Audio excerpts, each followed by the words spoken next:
Online business managers, favorite time of the week.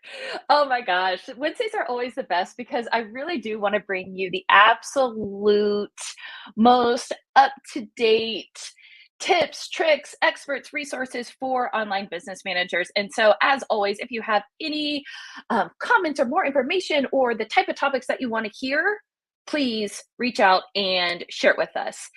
And the reason why I am bringing that up at the very beginning is because the topic that we are talking about today is one that I get all the time. But before we get started, let's have our quick opener question. We're talking about building brand and building your business specifically on LinkedIn today. But I want to know, put into chat, what is your favorite brand? What brand do you love? You love their commercials or their Instagram or their packaging or the way they make you feel and the product. I want to know, what brands do you love?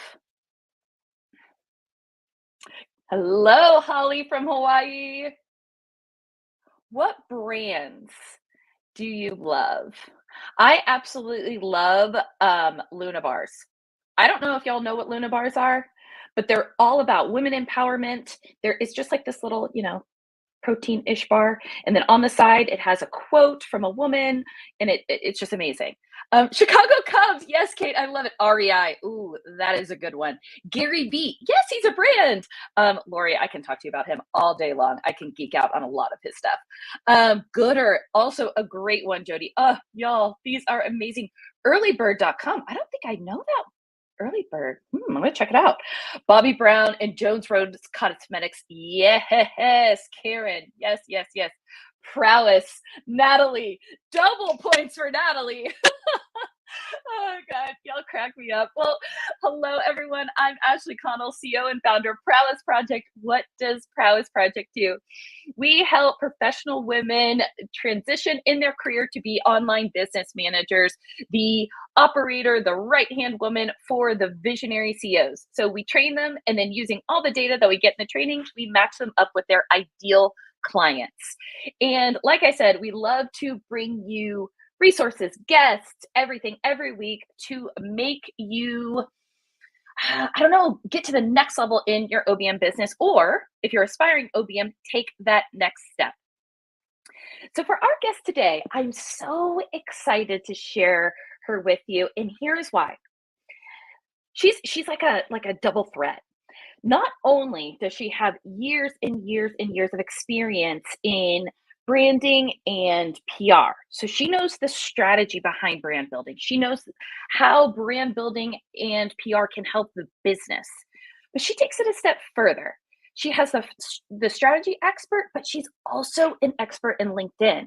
So she is marrying the strategy with, oh, y'all can use this tool, and I have figured out how to use this tool to the best capability possible to get the results from the strategy. And I just think that that full circle is what we are all about here at Prowess Project. So without further ado, Karen Yankovich, welcome, welcome, welcome, Hello, welcome. hello. I'm so excited to be here with you, Ashley. Thanks for having me. Oh gosh, you have no idea. Like I said at the beginning, this topic has been begged for a very, very, very long time. Well, I can talk about this forever, so bring it Oh, on, bring it on. girl, wonderful. Okay, so quick overview. We always ask people, tell us your journey. How did you get to where you are today? Yeah. So I am a little bit older than social media. My sales and marketing background is, the good old fashioned, like, I mean, literally, they were like flipping through telephone book days, looking for people, cold calling, all the things. And, at the end of the day, where I where I was always able to shine was relationship marketing, like higher ticket, like build a relationship and really custom design an opportunity that's win, win, win, win, win, right? Not like banging on people's doors and trying to get them to buy encyclopedias in the middle of their dinner, right? So it was always about building relationships and people who knew people and referrals, right? So and it was in the tech industry of all things. Like I was in like online technology, like voice technology. I sold and designed phone systems for hospitals and things like that, right? So I say that because one of the things that is relevant to the story is that I was often the only woman in the room when we're designing like a high-speed data network. And what I didn't realize that was teaching me was it was teaching me how to have confidence in my brand. Because if I didn't have confidence in my brand, I would have never been able to open my mouth. Like I can tell you stories. Like I can think of a pair. I had this gorgeous pair of like pink khakis and these beautiful, and I'm standing in a meeting one time and all these guys in tool belts are talking around me. And I'm like, finally, I like just opened my mouth and I feel like they all like dropped their tools on the floor because they didn't think I knew anything about what I was talking about. So I say that because as I started to shift my business to online, when social media became a thing, right? I started to shift and learn more about online marketing. I'm like, this is really cool. We have these tools. We have the same playing field that like Pepsi has. We can get these tools for free that like Pepsi has. Holly's an electrical engineer. Awesome, awesome, awesome. All right. So I was like, this is really cool. And I did all the things wrong. I learned all the things and I started teaching people. Like what happened really was I was using them for like myself and helping some friends with like their marketing. And people started saying to me, well, wait a minute, how did you have so many people on your Facebook page? Can you help me? So I started being like all things to all people, digital marketing, which just never works. At least it didn't work for me. But what I realized I was doing was I was driving people to LinkedIn because I was immediately going, no, no, no. People want to know more about you, right? So before we start building your Facebook page, let's start building your brand. People want to know more about the people they do business with, right? And while we didn't care back in like 1990 who like if what the copy person salesman had for dinner or if he had kids, we cared now. Like we cared now. And we could Google people. So I was like, well, let's at least create a brand for you and then we'll build from there. And then as I got better at this digital marketing stuff and started learning about niching and understanding the power of having a niche, I started being asked, like, so let me give you an example. When I was first doing this, I was speaking all over the place on social media. And if somebody needed a social media speaker, my name would get thrown in gratefully. I'm grateful for this with 500 other people. But when I started speaking on LinkedIn, 500 people would say, you need Karen, right? Like, so it shifted immediately to, I became more of an expert in this. And now I focus even more now on like LinkedIn and PR for women. So the more I niche, the more I'm able to help people and the more people know when to bring me in. Right. But so that will happen like a little bit of a roller coaster type, a roller coaster type like journey. But what I realized was that many of the women specifically that I was speaking to didn't have that same strategy around being confident, showing up confidence, like being really confident in your brand and in what you know. And I'm not saying I don't want you to make stuff up, but be confident enough to say, honestly, I don't know. Let me find out and get back to you. Like that takes confidence. You don't have to be smart about everything. You have to be smart enough to know what you're good at and what you're not good at. So I started to help other women really create that brand because we are not naturally. And by the way, I love men. It's like, I'm happy to, I don't care what your body parts are or how you identify. Men just do a better job at this than women. I want women, I'm not excluding men. I want women to feel more included in this work. So I started to kind of focus on that to help women really use LinkedIn to shine because like, just to cut to the chase, right? If you're at a networking event or wherever, right? Or you're on a Zoom and it's a networking event in person or virtual, doesn't really matter. You're not going, hey, I'm Karen Yankovich, and I have a top 2% podcast, and I have 100,000 Twitter followers. And like, you don't say that. We don't say that stuff, right? We just say, hey, this is what I do. Here's what I am. But when they check out, when I connect with them on LinkedIn, now that does a lot of the heavy lifting for my brand, right? And the reason that I infused PR into this is because many of the women that I work with come to wherever they are today with years and years of expertise. But there's still this imposter syndrome. There's still this imposter syndrome that says, well, I've done this work for a million years, but I've never really asked anybody for $50,000 as a consultant before. So I don't have those testimonials. So the publicity helps with your credibility so that even if you're still feeling a little imposter syndrome, when they check you out, so you meet somebody at an event or whatever, right? Or somebody recommends you and they throw your name in a Google search, not only does this amazing LinkedIn profile come up, but maybe a page or two of interviews you've done, right? all of that does the heavy lifting for you so that when you get on that call, they're already primed to know, they already know you're a rock star. Like you've done that work, right? And I would love to think that someday Oprah's going to knock on my door, but it's probably not going to happen. You have to go after this, right? And you can, it's not hard to do. And that's kind of like the journey to kind of where I am now. That makes sense. It absolutely does for me. There's so many things that I want to talk about here. First, the niching. That is such a good way of putting it. How before I was thrown in the hat with 500 people, and then I continued to niche down, and 500 people said, no, Karen's the one. Yes. Yep. It's Karen is true. the And not only that, if you think about this, right? If you're a doctor, you make $1. If you're a surgeon, you make $5. If you're a heart surgeon, you make $10. If you're a left ventricle specialist, you make $100, right? Like, so let's make $100, right? And guess what? We only have to know about left ventricle specialists. I don't no longer have to worry about Instagram's algorithm. Do you know what I mean? I just have to focus on what's happening on LinkedIn, which means I am so much better at it for you when you hire me for this, right? Oh, I could come through here and hug you. We talk about this all the time. There are Yeah. riches and niches. Yep. Like, we got to get focused. You got to solve one problem, and then it's easy for someone to remember and then refer you out elsewhere. I Exactly. love it. Exactly. And it doesn't mean, by the way, probably half of my private clients are men. So it doesn't mean I can't work with men. It just means my branding and my focus and what I promote is really intended to bring more women into the LinkedIn and PR strategy world. I have plenty of men that I work with, and I brought men into my programs too. It's not, again, I'm not excluding men. I want women to feel Right. more included. We talk about that a lot too, how we use our niching strategy as a magnet, not a filter. Yes, It yes, I love that. brings, And yes, don't we all want better magnets, stronger magnets, right, for our business? we do. And so it sounds like to me that the magnet is LinkedIn. So I love the idea of LinkedIn doing the heavy lifting for you when someone is doing the research before they get a call. So brilliant, the way of thinking.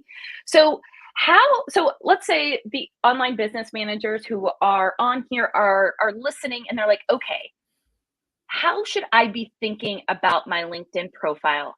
Like, how do you even get started? All right, so I'm going to give you a two-part answer to this because I want to Perfect. hook your people because we need more online business managers to know this. Okay. So, yes, you have to have a LinkedIn strategy for yourself. I teach LinkedIn and PR for women. And when I tell you that I cannot find support for my clients at the level that I want them to be supported with this, it's not out there. If you specialize in this and you help your clients use LinkedIn to get calls, I don't care about how many people see their posts, right? To get calls on their calendar, to get interviews on podcasts, you are going to, number one, never lose a client. And number two, double your, right? You just niche down even further, right? Because now you're niching down to that, and you're now going from that 5 to 10 to $100. Okay. So there's a two-piece answer to this. I'm going to talk about this for you, but understand I have looked hard. I have tried to train people. I have tried to certify people. They don't exist. Everybody's out there worrying about being all things to all people. Okay. So if you can focus on this and specialize on this, you've just doubled your hourly rate.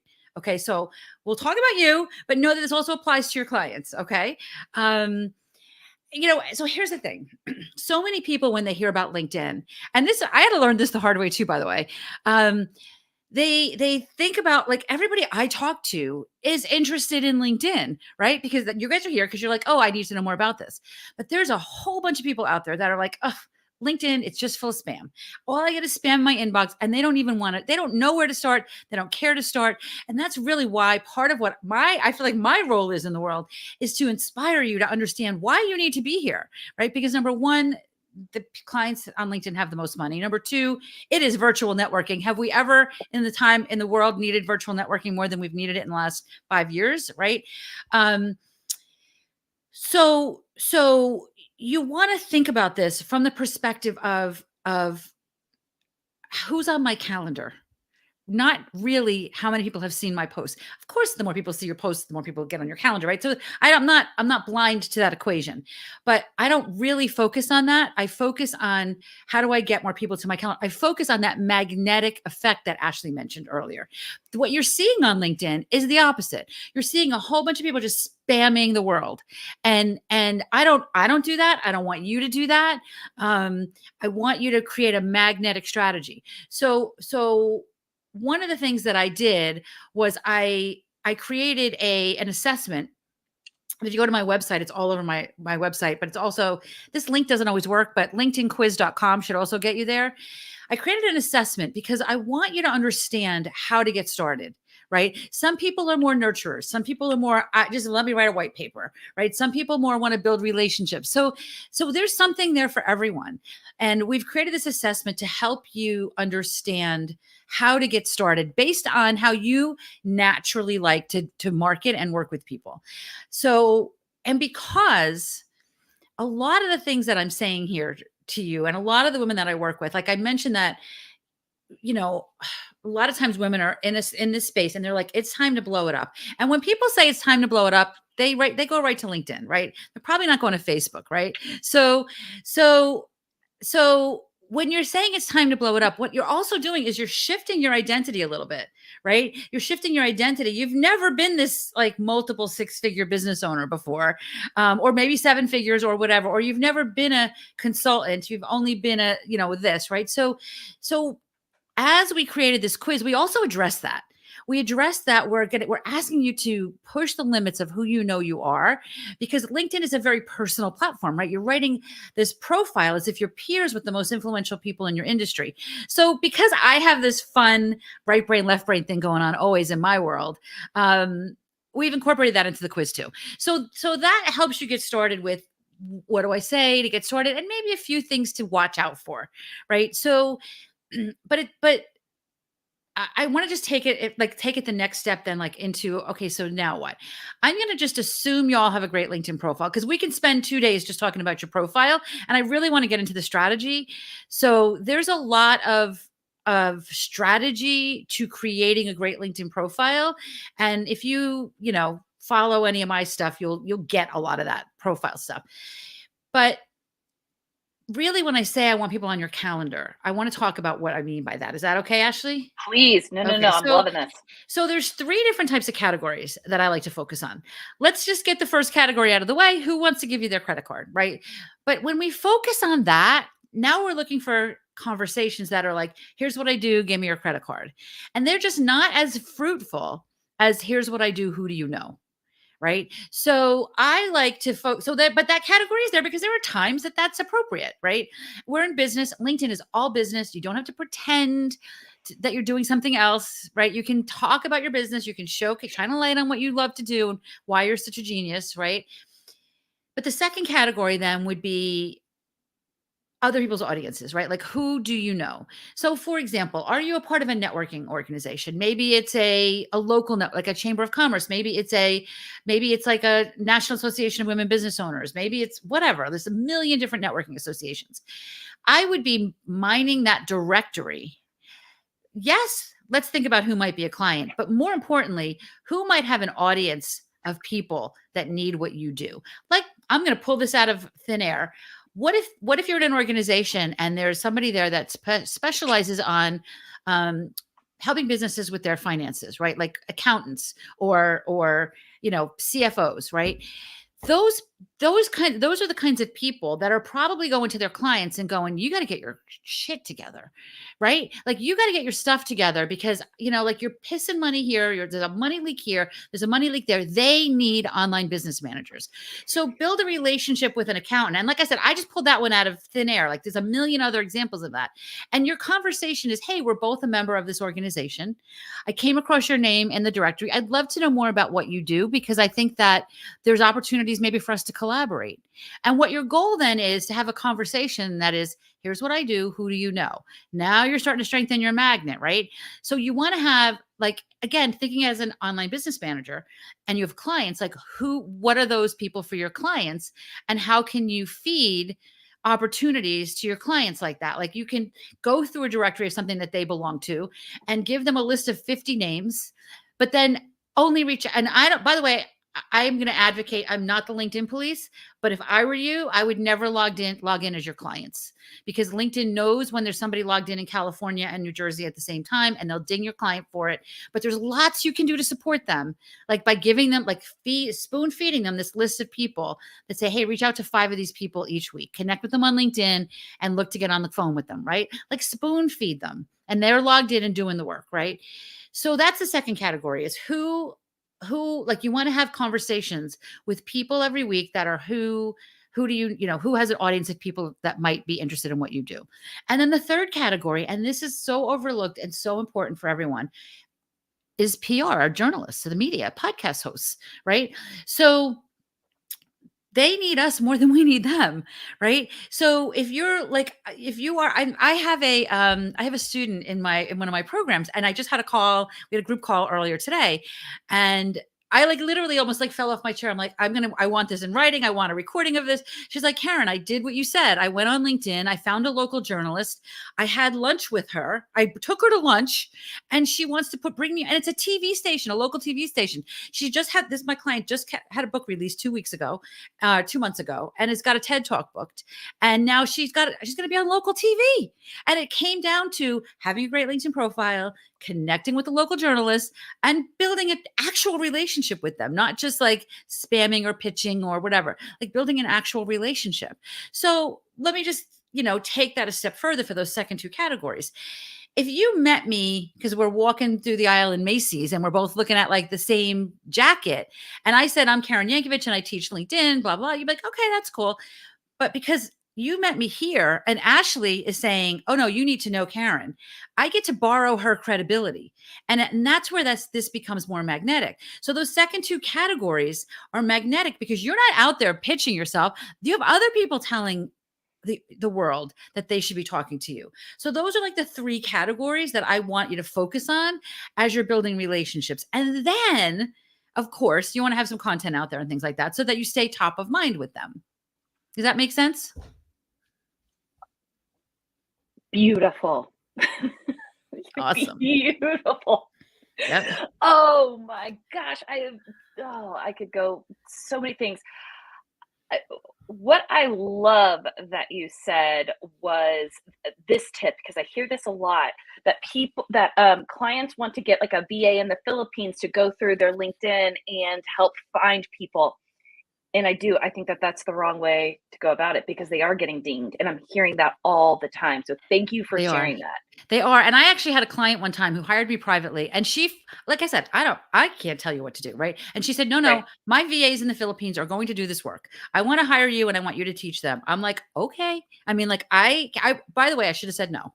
Okay. I should have said, in hindsight, I will say no next time, because what happened was the VAs in the Philippines, English isn't their first language. So Right. they're now responding as this brilliant woman from America, she's Canadian and American. And she's saying to me, Karen, people are saying it's not me. I'm like, because it isn't you. Like, it's not you. How can you possibly expect people to think it's you when you have people doing this? So it is. LinkedIn is very different that way. There's a lot of things you can do as support for your clients. But I believe that you definitely do not want to log in as them and pretend to be them. You can schedule content. You can make lists. There's so many things you can do. There's tools that can help you with a lot of this stuff as well, that doesn't have you logging in as your client.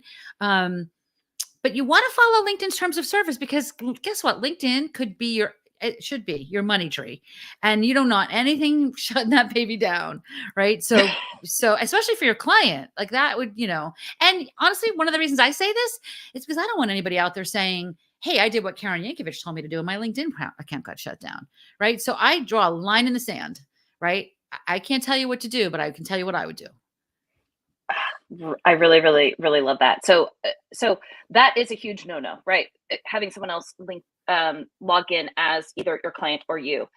What are some other things do not do in LinkedIn? Yeah. So, remember that for the most part, when you're on LinkedIn, your people believe, again, I just want to reinforce, people think they're talking to you, right? Remember that you can be conversational. You don't want to immediately pitch people, right? You want to build a relationship, but here's the thing, you also don't want to waste their time. Yeah. So if there's somebody that you really want to build a relationship for whatever reason, it's okay to tell them that really early on. Just be careful about how you say it. And as long as you're not looking for their credit card immediately, right? Like maybe you want to get more speaking engagements. Maybe you want to get interviewed on podcasts, right? So don't be afraid to tell people why you're connecting with them, as long as you're not immediately pitching them and looking for their money, right? Like keep it in mind and think about what you would want. Like I can think of another client that I had that she's like, oh my gosh, I just created this great resource and I'm going to reach out to everyone on LinkedIn and tell them they need it. I'm like, no, no, no, no. I said, you may have the best webinar that's ever been created in the world, but I don't know you. I'm not watching your webinar. I'm just not. You can message a million people, but they're going to be like, who is this person? I'm not giving her an hour of my time to watch her webinar when I don't know who she is. So put yourself on the other side of that coin and would you watch it, right? Would you do it? It's really about like focusing on human to human marketing, not the mass marketing to many. And when you do that, the business will follow. It will follow. And that's that magnetic approach. LinkedIn has a amazing long game. There's a short game too, but you absolutely want to get on LinkedIn for the long game. And so this is so perfectly timed. Leah and I were having this discussion this morning about like utilizing LinkedIn more, and we're like, oh, we're having Karen today. This is perfect. What is it true that only 5% of people who log into LinkedIn are actually posting and like creating the content? I mean, I don't know the numbers off the top of my head, but I wouldn't be surprised. I think it It's might be a little teeny. bit higher than that, but I wouldn't be surprised if that was the case. So I will say that the posting, there's just so many different Yeah, pieces ways to of using. this, right? But I think you need to post because when people remember, like going back to the person that you want that you want to magnetize, right? They've Mhm. just been heard your name, whether it's on a podcast or wherever. They checked you out. They come to your LinkedIn. If it looks like there's dust bunnies all over it, they're not going to take the next step. So you want to make it really easy for them to see who you are and what your voice is and what you stand for, and kind of hook them. So the content I feel like is more important from that perspective, and also to stay top of mind with people in the wall. But if you said to me, and what is like I mean, it's such a hard question for me to ask because there's so many things that you want to do. Before I want you to post, but the beautiful thing about posting on LinkedIn is it can be very light. Like you don't have to post, you definitely don't want to post more than once a day, because more than once a day, it actually starts to impact the visibility of the first post you did. So if there's a reason to post 2 or 3 times a day, go ahead. Don't worry about it, but don't think you have to. You can post 3 times a week, and that's really enough. So there's not this big content game like there is on other platforms. But what I will say is the number one way to get your profile and your face and your message in front of a bigger audience is comment on other people's posts. If you do that every day, that's going to get you faster results on LinkedIn than just by posting your content out there. I'm so glad you mentioned that. And I didn't know about the just once a day thing. That's really So interesting. there's a couple people out there who have more time on there, or actually are more committed to this than I am. I shouldn't say more time on there. They're probably very busy, but they literally count posts, and I thank God they do. They literally like go in on LinkedIn and they put out a report once or twice a year on the LinkedIn algorithm. And Right. by the way, the minute they put it out, they recognize that it could change the next day. So they're not Right. saying this is a Bible, right? They're saying we just did this research over the last 3 months, and here's what we found. And almost very consistently in those reports, it shows that you will reduce the impact of your post if you post too much. Wow. Makes sense. It totally makes sense. Yeah.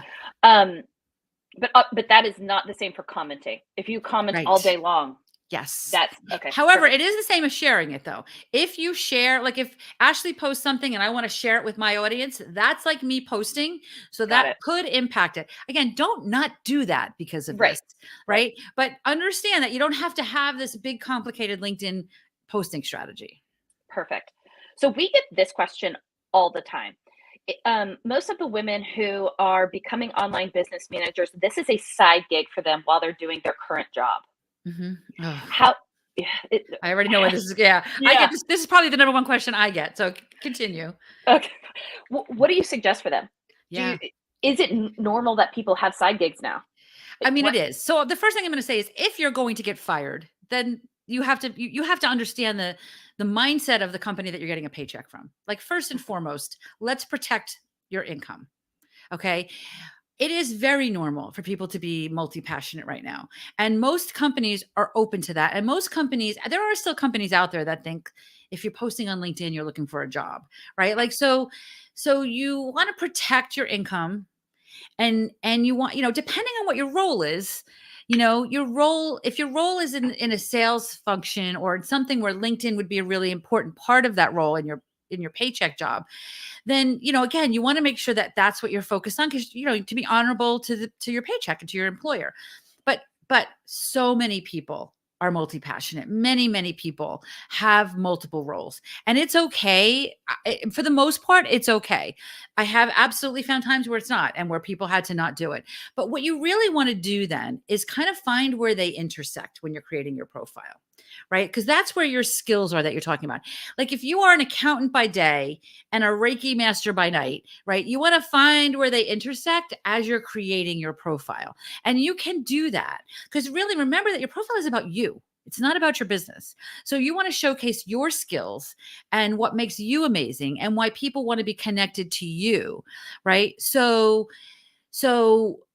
it's okay to do that while you're creating, while you're working for another company, as long as the other company is cool with it, right? It's because you're showcasing that. And if you do it properly, it should help them too, right? It should benefit them too. And then you can talk a little bit about what you do. And if you want, you can even bury it a little bit. Like maybe you're the president of the PTA, put that in there. Maybe you write the newsletter for for some organization. Maybe you're on a board of directors for some nonprofit. Put those in there with the experience too. So it's kind of creating you, the well-rounded, multi-passionate person, right? All of those things are experience. And here's what else. All of those things show that other people have confidence in you. So even if it's not like it says experience, it doesn't say jobs, right? So put those in there. It's okay to put those in there. On the treasurer of the board of I'm on the board of directors of this nonprofit or whatever. So it's kind of I don't really want you to bury it, but you get what I'm saying with that, right? It kind of makes it a little bit less impactful as I do this and I do this, right? If you can throw in one extra other thing in there. I'm so glad you said that, and especially the that other people have confidence in you. We talk a lot about transferable skills, and that's basically what I heard you say. Mhm. Is these are all That's right. transferable skills that people will see that you have and can use. That's exactly right. And that other people have, like you, the president of the PTA, 50, and how many people had confidence that they voted for you for that, right? That shows you have leadership skills, right? It adds to the brand of you. And while we're on the profile, I just want to say one more thing. So many people that look at their LinkedIn profile, they think they need to create it like it's their online resume. Your resume is all about who you used to be. Your LinkedIn profile should be projecting your brand into the future, kind of like dressing for the job you want. So I don't want you to make stuff up, but I want you to talk about, like, nobody needs to know or cares about something that you did 4 jobs ago that you're not doing anymore and that doesn't bring you in, that you're not bringing with you into your next job.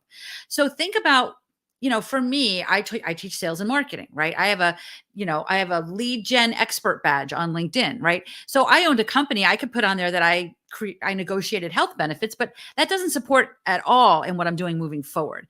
So I go back into my history and I recreate it authentically, right? Just talking about the things that supports what I'm doing moving forward. Nobody cares about what I did last year or 10 years ago. Does that make sense? Without a doubt. And I never thought about it like that. And that's perfect. The future. Think about it as your future. Um, okay. I want to share, if we have about 10 minutes left. If you do have questions, do post them in here. Here's a great question from Natalie. Do you feel like a call to action in each post is necessary? No. Me, no. Okay. But I do think you want to make it really clear you have to have a call to action on your profile. You have to have a call to action on your profile. You have to have, like, I would be using your featured section. If you're not sure what that is, first of all, you should all be connecting with me and tell me that you heard me here so that we can get to know each other better, right? But feel free to model my profile. I've got, I think, 3 things in my featured section right now. I have a free training coming up next week that's in there. I've got a book a session with me in there. And I've got maybe my podcast. I think there's one other thing in there. I don't remember what it is. Oh no, it's my quiz. It's the LinkedIn assessment. So I make it really easy for people to take the next step with me. And I can tell you that I can think of at least one incident, it's probably more than one, where somebody did not know who I was on Friday morning, saw me posting in somebody else's conversation in the middle of the day. Remember, it wasn't my own post. I was engaging with somebody else. They came to my profile to check me out, saw the ability to book a call on my calendar, booked a call on my calendar for that same day, and invested in my highest ticket program that same day and didn't know who I was 12 hours earlier. So you want to make it really easy for people to take that next step. So I don't think you need to have it in the post, but you definitely want to have it in your profile. Interesting. Okay. And I think where Natalie's going on this is you see this a lot in Instagram where it's like comment if you want this asset, but it's because in Instagram you can't put a link. Right. That's not the same in LinkedIn. It's not. And in LinkedIn, they do. I said those same reports that show don't post more than once a day do show that posts with links get seen a little bit less. I don't really think, I mean, you can see, I think I posted today something that says comment below if you think people don't do that on LinkedIn. I mean, I test it every now and then, but you can see I've got like 17,000 LinkedIn connections and I don't think anybody's commented. I mean, they've commented, but they haven't commented what I asked them to comment on. Right. So it's not really designed for that. It's more about just sparking people's intrigue and getting them to connect with you and to build a relationship with you. Then you're not really going comment below and I'll send you the recipe or comment below and I'll do this. It's really not designed for that as much. As a matter of fact, like for this free event that I'm doing next week, I'm not really even marketing it that much on LinkedIn. People know about it. It's in my header. It's on my thing. And I've created a LinkedIn event, but I'm talking about it and it's the talking about it that's driving people to it. Totally. More than anything else. That makes perfect sense. So speaking of your free training, if you have a link, we would love to drop it in here. And I'm gonna put it in here now. So who makes a good candidate for your programs? You know what? Our program is really designed for women that are thinking bigger.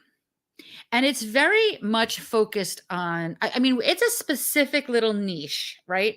So, and I say that because I believe, and we work hard to make our program very complementary to most other coaching programs out there, not instead of. I'm not a business coach, right? So we help you like in everything that we do. We write your LinkedIn profile for you because nobody should write their own LinkedIn profile. I mean, there's probably a couple of things you can get from us, but for the most part, we write your LinkedIn profile for you. And then we infuse some mindset and strategy together because so many women I speak to, their ambitions are up here. Like they've got such big, beautiful ambitions. And by the way, their ambitions are typically, they're not always monetary. They're always like, I just want to help more women. I just want to do this. Like they're almost never monetary, but they've got these big goals, but their energy is still here. So we need to align your energy with your ambitions. So I want you to step into your next chapter with confidence. And your next chapter might just be an income leap, right? It doesn't have to be a change, right? And the very first thing we do in our She's Linked Up program, and when I work with people privately, is what is a big, fat, juicy customer look like for you? Like you're not on LinkedIn to sell a pen. If you sell pens, I'm going to help you find a distributor that wants to buy $500,000 of your pens, right? So if you do these $50 things or $100 things, I'm not saying LinkedIn isn't your place. I'm not your person. We are there to help people. I like to say, flip the funnel. I want you to figure out what's a big, fat, juicy client look like? How many of them do you need? And then let's figure out how to get one of them. And let's figure out how to make it juicy. And when I say that, I'm not saying, like I've already said to you guys, I'm not saying I want you to overcharge, right? I don't want you to just charge more money. I want you to have a package that is so juicy that you're over delivering at this big, fat, juicy price point. Again, if you are getting your clients' podcast interviews every month, they are never going to let you go. And you can continue to increase your rates with them. So those are the kinds of things we do. We help you craft your offer and then reverse engineer a strategy to help you land that offer. And that's with things like, where do you need to be seen? What kind of podcast interviews do you want to be on? And what industries do we want to focus on? And who are the people we want to get on your calendar? So if you're here, even if you're brand new, honestly, even if you're brand new, it's less about where you are now and more about where you want to be. And if you're telling me you want to be a six-figure coach or a six-figure OBM, I'm probably not your person. If you tell me six figures isn't enough because by the time I pay all my things, there's not enough money in my bank account, then I want to talk to you. That was so good. Oh my gosh.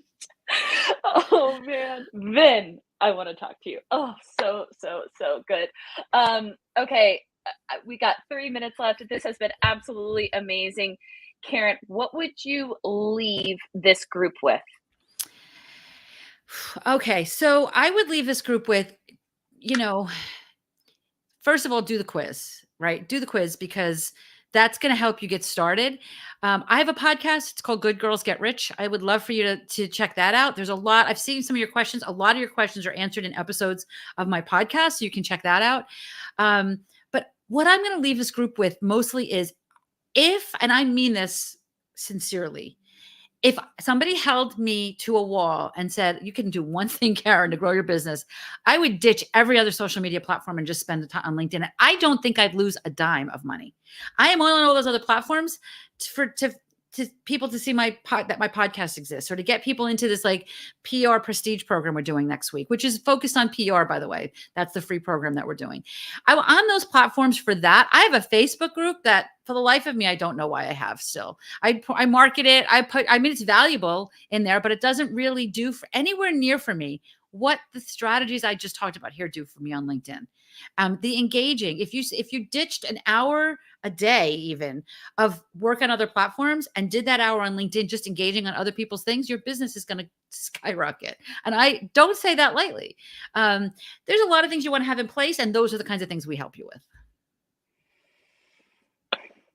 Thank you, Karen. I cannot say enough. This was amazing. I took so many notes, and it's like you answered the questions that Leah and I were talking about this morning. So thank you, y'all. Everyone give Karen all the love. It was amazing. We would love to have you back because, as you said, you can talk about this for hours, and we will let you. Happy to. I'm happy to. And by the way, and right now, because I've got this event next week, I think my calendar is shut down. But if you want to chat about what this looks like for you, just DM me on LinkedIn and we'll make it happen. I'm happy to have a chat conversation with anybody that wants to know what would this look like for me. So you don't have to wait for all the other things if you want some information about what it looks like. We have different packages, different levels. I want there to be more wealthy women in the world. Women with money have choices. They can vote with their money. They can donate money. Women need to have more money. And that's my goal in this world. That's how I can contribute to this crazy world we live in.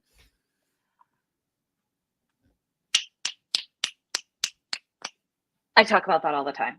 There needs to be more money in women's pockets. The end. And it's going in the wrong direction. It's going in the wrong direction. And I don't understand what harm happens when that is the truth. So I know. I know we're done, but there was a study in 2019, so before the pandemic, that showed that women dollar for dollar were making, I think it was $500 billion, $500 billion a year less than men, job for job. $1 trillion. I had the number in my head at one point. And that was before the pandemic. I believe that number's gone in the opposite direction after the pandemic because more women left their jobs, went home, had to get their kids to school, do all the things that we do. Right. So, I can get annoyed by it, but I prefer to look at it as a big, fat, juicy piece of the pie that's there for me that I want a piece of. So let's all grab a piece of that pie that's available to us. Amen. That's exactly why we started Prowess Project, because I thought it was absurd that 43% of women leave the workforce to raise kids, and they have, when they return after 3 years, they make 37% less overall forever. It's absurd. And Hence, here's pros. Right, right, and you know what? With LinkedIn, you don't even have to have that. You can be home with your kids and like you're Totally. like doing what you're doing here, right? And creating a business so that there's and I don't nobody care. There's actually an opportunity to put a gap. Like I don't think people worry about the gap anymore, but if you can fill those years with expertise and then you're going to come in at that higher income level and that's what we want. Bingo. Bingo, bingo, bingo. Thank you, Karen. Everyone, so glad to have you here. And as you are all staying to we are announcing right now, and it's all about the topic that you all keep asking us about, and that Leah has been a absolute wizard in to figure out, and it is AI. So on January 25th for 90 minutes, we are doing a free workshop, Unlocking the AI Advantage, doubling your income, doubling your impact. I just got off the phone with a potential prospect today who wants to hire an OBM. And what did she ask me for? Ashley, if they know how to do automation and if they know how to use AI in my company, I need them, because otherwise I'm getting left behind. This is the opportunity for all of you to leverage AI. All right, y'all. Thank you. We put the link in the chat. Thank you again so much, Karen. I will see all of you back this time next week, and speak soon. Everyone, Bye, thanks y'all. for having me.